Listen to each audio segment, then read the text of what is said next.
seguimos recibiendo reacciones a esta noticia, a la condena por un jurado aquí en Estados Unidos del expresidente de Honduras por cargos de narcotráfico y uso de armas. Tuve la oportunidad de hablar con Raymond Colón, es el abogado de Juan Orlando Hernández, quien nos dijo que están decepcionados, pero que Juan Orlando Hernández sigue fuerte, que él quiere seguir en un proceso de apelación y que cree en su inocencia y que va a poder en algún momento salir nuevamente en libertad. Vamos a escuchar lo que me dijo Raymond Colón. Raymond, su reacción después de este veredicto: culpable, culpable, culpable, 3 cargos.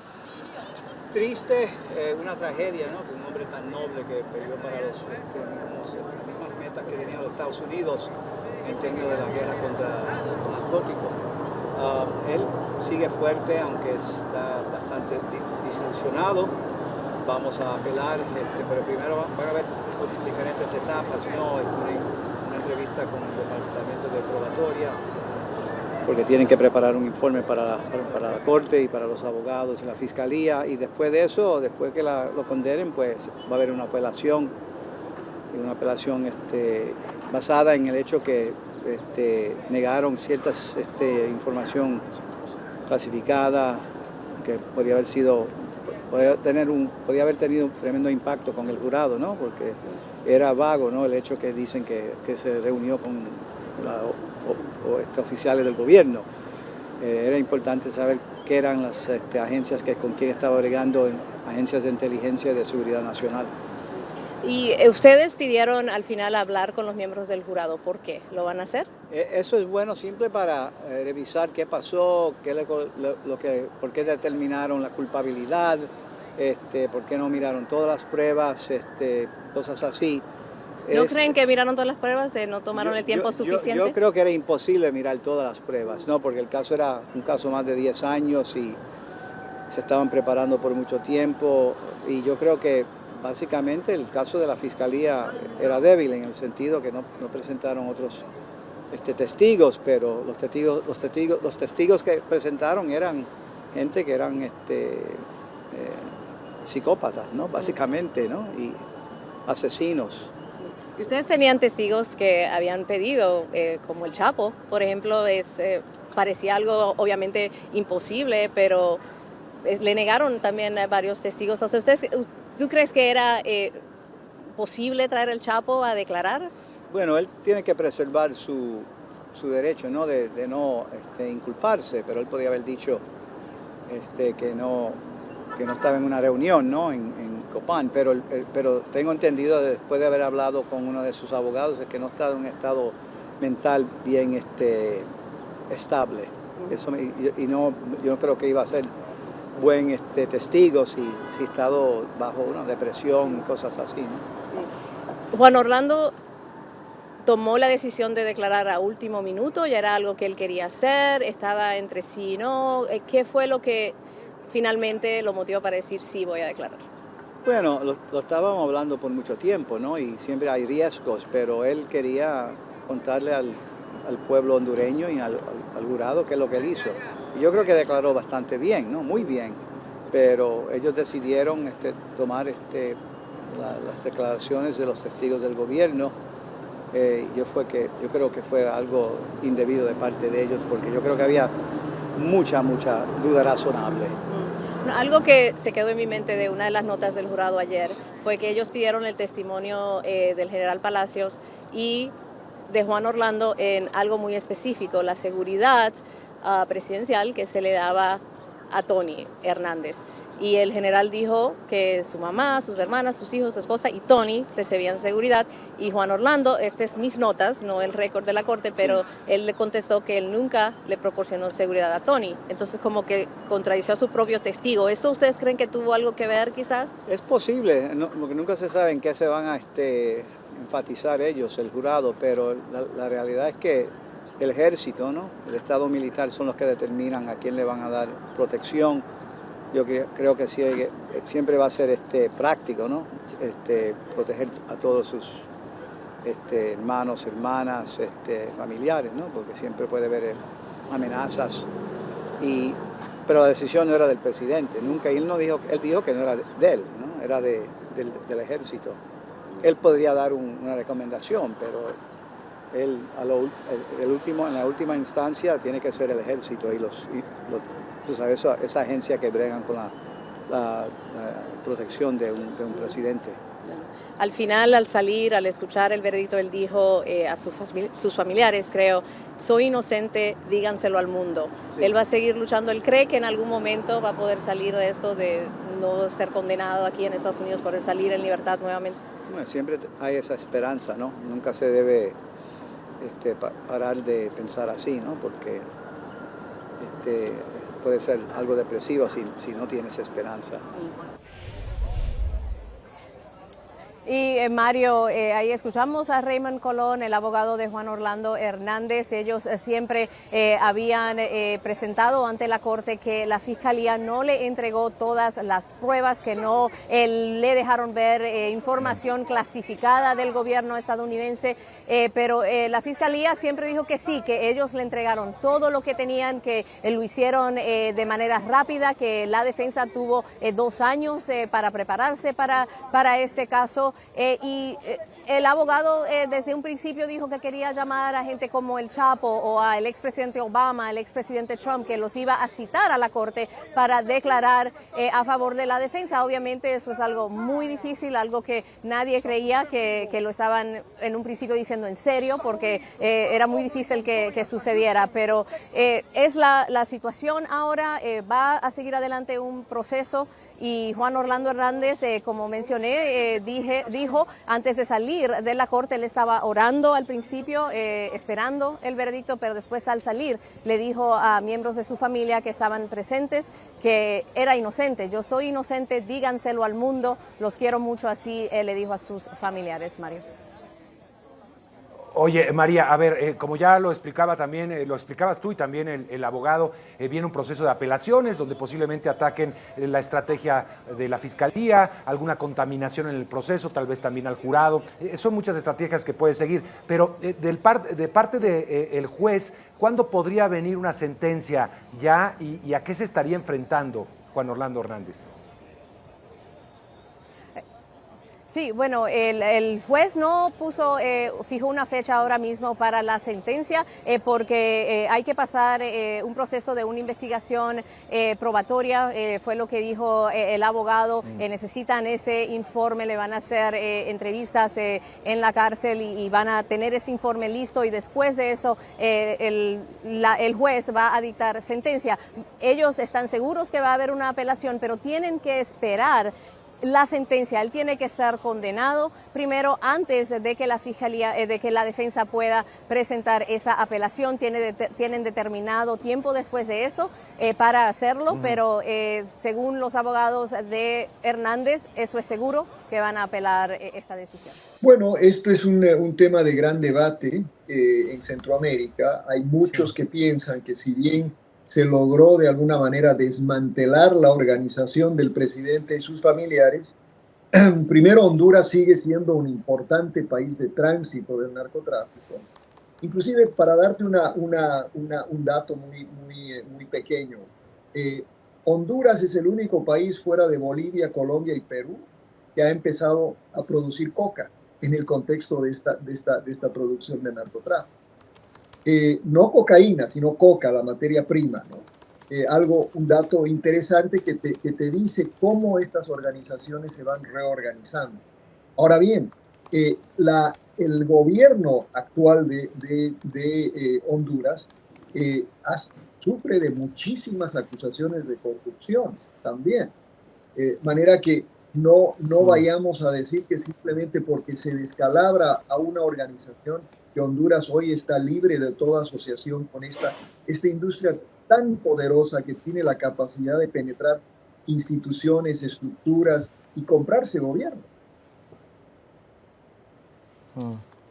Y si ampliamos un poco el foco y no hablamos solo de Honduras como lugar en sí, sino también los países que lo circundan a ese mismo país o si se quiere a nuestra región, a Latinoamérica, ¿encontramos vínculos similares entre política y narcotráfico? Eso es lo que le decía a Nacho, ¿no? Que yo creo que en este momento es más fácil identificar esos vínculos que identificar países donde no existen esos vínculos. Por ejemplo, Claro. la estructura de los cárteles, particularmente de los cárteles de Sinaloa y Jalisco Nueva Generación, penetran hasta el sur de América Latina, ¿no? Las acciones inclusive de organismos europeos, como Ndrangheta de Calabria en Italia, o la mafia albanesa que está metida inclusive en el caso de Ecuador. Quizás el Ecuador es el caso más reciente que ha tenido una cobertura internacional muy fuerte, donde se ha visto cómo el narcotráfico y todas estas organizaciones básicamente llegaron casi a tomarse un país. Y por supuesto las reacciones que existen demuestran también lo siguiente, que los países, aquellos países que intentan desmantelar estas estructuras, pues tienen una tarea que es, no voy a decir que es imposible, pero es una tarea extraordinariamente difícil, dados los recursos y las enormes conexiones internacionales que tiene el narcotráfico. Dentro de sus estudios, recordamos que estamos hablando con Eduardo Gamarra, profesor del Departamento de Política y Relaciones Internacionales, está en Miami, Estados Unidos. ¿Hay algún país de la región, independientemente de Honduras, que hoy usted diga hay que prestarle atención sobre este contexto, ¿no? Sobre este telón de fondo que recién bien nos contaba en cuanto a su vínculo con el narcotráfico? Por supuesto que siempre hay ineludibles referencias a lo que está sucediendo en México, pero quizás hay que estar alerta a otras situaciones. De hecho, hace poco nosotros contamos aquí en la pantalla internacional de CNN Español lo que venía sucediendo quizás con menos prensa en Ecuador. Sí, el Ecuador es quizás el caso que ha repercutido mucho en las noticias y creo que el presidente Noboa pues tiene precisamente esa tarea de tratar de desmantelar lo que se vino posesionando en el Ecuador. Pero hay otros países con enormes riesgos. El mismo caso colombiano, donde digamos que una organización que se denomina el Clan del Golfo tiene, digamos, tentáculos en casi toda la región. El caso boliviano, que produce una enorme parte de la coca y la cocaína que ahora va hacia la Argentina. La presencia enorme de organizaciones brasileras, digamos, como el PCC, que también tiene presencia en el norte argentino sobre todo. De manera que este es un problema global y es un problema que tiene muchas implicaciones, sobre todo sobre la gobernanza democrática. No es ya simplemente una cosa de estudiar esto como un problema de criminología o una curiosidad, digamos. Esto es algo que afecta la gobernabilidad de nuestros países.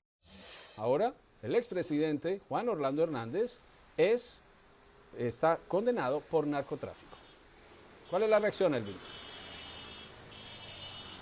Gracias, Juan Carlos. Buenas tardes. Bueno, reacciones de todo tipo y todos los sectores se han dado luego de conocer este veredicto del jurado declaró culpable al expresidente Juan Orlando Hernández por los 3 delitos que le acusaba el gobierno de los Estados Unidos.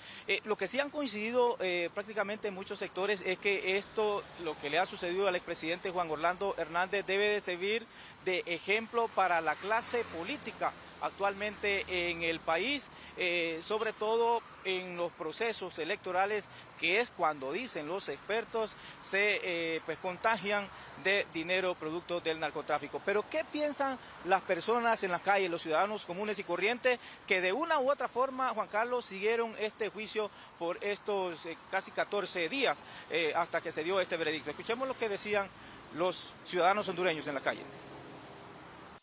La aglomeración de poder, más que todo eso le perjudicó, como le perjudicó también, muchas cosas le perjudicaron a nivel nacional, como ser la reelección. La reelección no estaba contemplada por la Constitución, pero él la violó en ese sentido, se religió. Y a los señores de los Estados Unidos también no les gustó. Pues sí, Ella ya estaba escrito que iba a ser culpable por todo lo que hizo. Y lo mismo, Cachureco lo hundieron y entonces el hombre, ¿para dónde iba a agarrar? Entonces ahí nomás lo toparon y nomás le dan la cadena perfecta. Bueno, satisfecha, justicia para Honduras. Esa es mi opinión. Y todavía sigue, porque para mí se fue la cabecilla, pero quedan, ¿qué? Se fue la cabeza del pulpo, pero quedan, ¿qué? Los tentáculos. Y esos tentáculos tienen que también ser ajusticiados. ¿Yo qué gano con que ese individuo esté en una cárcel de máxima seguridad? Eso sirve un escarmiento para la nueva raza política, mejor dicho, para esta raza política que agarre un escarmiento. Y este es un mensaje que mandaron los grenchos para toda Latinoamérica.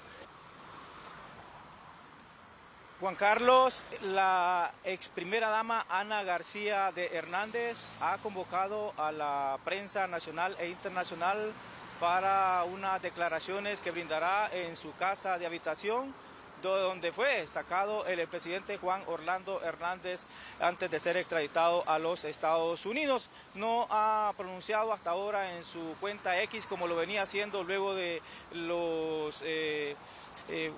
las deliberaciones que se estaban dando en la Corte de Nueva York, pero sí ha dicho que en unos 15 minutos estará dando una comparecencia de prensa para expresar pues su sentir luego de haberse dado este fallo de culpabilidad contra el presidente Juan Orlando Hernández. De manera que nosotros vamos a estar pendientes de qué es lo que dice la ex primera dama de la Nación, Ana García Hernández. Juan Carlos. Y hoy yo le hago un llamado a todos los presidentes de América Latina.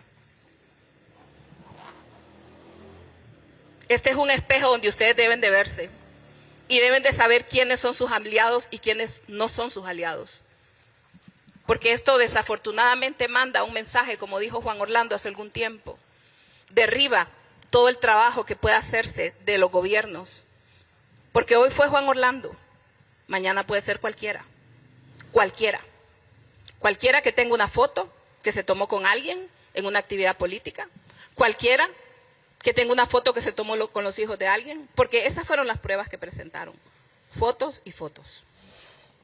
Hoy se concretó una injusticia contra mi esposo que lo habíamos venido advirtiendo desde hace mucho tiempo, un juicio injusto, al que fue sometido desde el primer día que fue llevado a Estados Unidos, donde fue tratado como un prisionero de guerra, donde se le negaron muchos de sus derechos, donde se hizo todo lo posible de parte de un gobierno para que ni siquiera pudiera contarse con la información clasificada